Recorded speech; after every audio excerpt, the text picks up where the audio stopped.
यहाँ पर कदम कदम पर धर्म देखने को मिलता है। यहाँ हर चीज में धर्म झलकता है। भारत को देवी देवताओं का देश भी कहा जाता है, क्योंकि जितने देवी देवता भारत में जन्मे हैं उतने किसी भी देश में नहीं जन्मे। इसीलिए भारत को धर्म और देवी देवताओं का देश कहना भी गलत नहीं होगा। जहाँ पर हर कदम पर धर्म है, आस्था है। भारत के लोग धर्म और आस्था से ऐसे ही जुड़े हुए हैं जैसे आत्मा से शरीर। तो आज के वीडियो के माध्यम से हम जानेंगे कि आखिर भारत में क्यों इतने देवी देवता हैं और क्यों उन सब देवी देवताओं का जन्म भारत में ही हुआ। नमस्कार मित्रों, स्वागत है आपका भक्ति सागर में। असली शक्ति ही हमारी भक्ति है। वीडियो में आगे बढ़ने से पहले अगर आपने हमारे चैनल को सब्सक्राइब नहीं किया है तो सब्सक्राइब कर लीजिए। आखिर भारत में ही इतने अधिक देवी देवता क्यों हैं? वास्तव में उनका आयु लाखों वर्ष पूर्व का है, यानी कि आविर्भाव ये भारत में ही संभव था, क्योंकि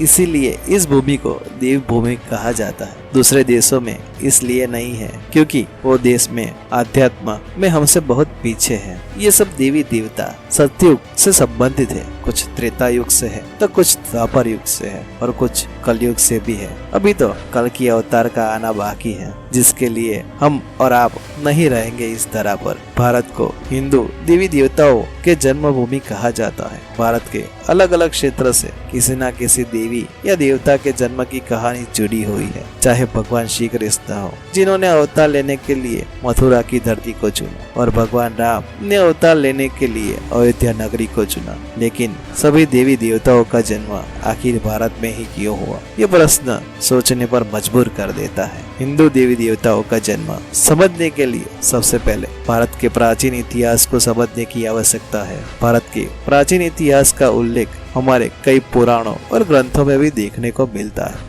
हजारों साल पहले भारत अलग था। आज से पहले भारत का भूमि भाग काफी वास्तविक था, यानी कि काफी बड़ा था, और प्राचीन काल में इस भूमि भाग को जाम्बूद्वीप के नाम से जाना जाता था। मार्कंडेय पुराणों में उल्लेख किया है कि मध्य क्षेत्र में जाम्बू द्वीप का फैलाव उत्तर और दक्षिण क्षेत्र की अपेक्षा में ज्यादा था।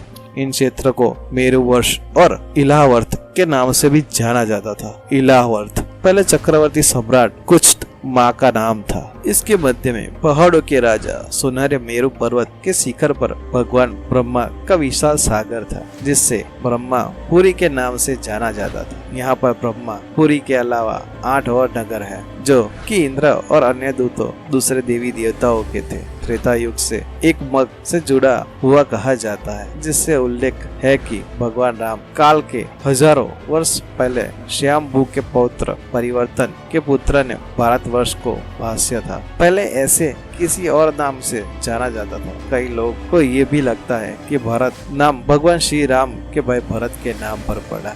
हिंदू धर्म ग्रंथों में भारतवर्ष का नाम भारत कैसे पड़ा, इसके बारे में अलग अलग धर्म के अनुसार अलग अलग कहानियां जुड़ी है। वायु पुराण में उल्लेख है कि नाभि के एक मेरु देवी से एक पुत्र पैदा हुआ, जिसका नाम केशव था, और माना जाता है कि केशव के पुत्र भरत के नाम पर ही देश का नाम भारतवर्ष पड़ा। एक और मत है कि गुरु वर्ष के राजा दुष्यंत के पुत्र भरत के नाम पर ही हमारा देश का नाम पड़ा। पहले भारत का भौगोलिक क्षेत्र ज्यादा होने के कारण ऐसा अखंड भारत भी कहा जाता था। ऐसे अरवाव्रत के नाम से भी प्रसिद्ध था। दुनिया के कई देश ऐसे भी है जहां हिंदू धर्म देखने को मिलता है। इन देशों में सनातन रीति रिवाज के साथ पूजा पाठ भी किया जाता है। इंडोनेशिया के जावा में ब्रह्मा विष्णु और महेश को समर्पित ब्रह्मांड मंदिर सबसे विशाल और सबसे आकर्षित प्राचीन मंदिर है। त्रित देवों के इस मंदिर में त्रित देव के साथ साथ उनके वाहनों के भी मंदिर मिलते हैं। वहीं ब्रह्मांड मंदिरों को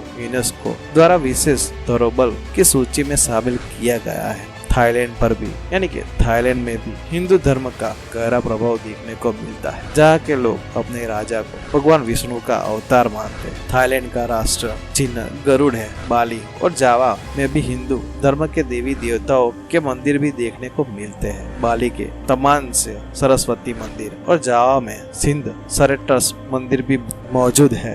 मेक्सिको को शब्द के उत्पत्ति भी संस्कृत भाषा की मख्यस्य शब्द से हुई है। इस बार मेक्सिको में खुदाई के दौरान देवी लक्ष्मी और गणेश की यानी कि गणेश जी की प्राचीन मूर्तियां भी मिली है। वहीं विदेश में हिंदू देवी देवताओं के मंदिर और यहाँ मिलने वाली मूर्तियां इस बात का प्रमाण है कि अखंड भारत काफी दूर तक फैला हुआ था और हिंदू धर्म भी दूर दूर तक फैला हुआ था। तो दोस्तों अब इस बात से अंदाजा लगा सकते हैं कि अखंड भारत कितना बड़ा था। तो ऐसे में भारत में ही सभी देवी देवताओं का जन्म हुआ था। इस अखंड ब्रह्मांड में भारत एक ऐसा देश होगा जहाँ पर धर्म के चलते, जहाँ पर निष्पाप के चलते सभी देवी देवताओं ने यहाँ जन्म लिया। ब्रह्मांड के किसी भी हिस्से के किसी भी देश में भारत के देवी देवताओं के नाम से कहीं ना कहीं कोई ना कोई प्रतिमूर्ति दिखने को आज भी मिलती है, यानी कि कोई न कोई चिन्ह आज भी दिखने को मिलता है। एक यह कारण भी है कि भारत को देवी देवताओं का देश भी कहा जाता है और भारत की पहचान भी इसी से है। और भारत जैसे शुद्ध तपोभूमि पर ही 33 करोड़ देवी देवताओं ने जन्म लिया। तो मित्रों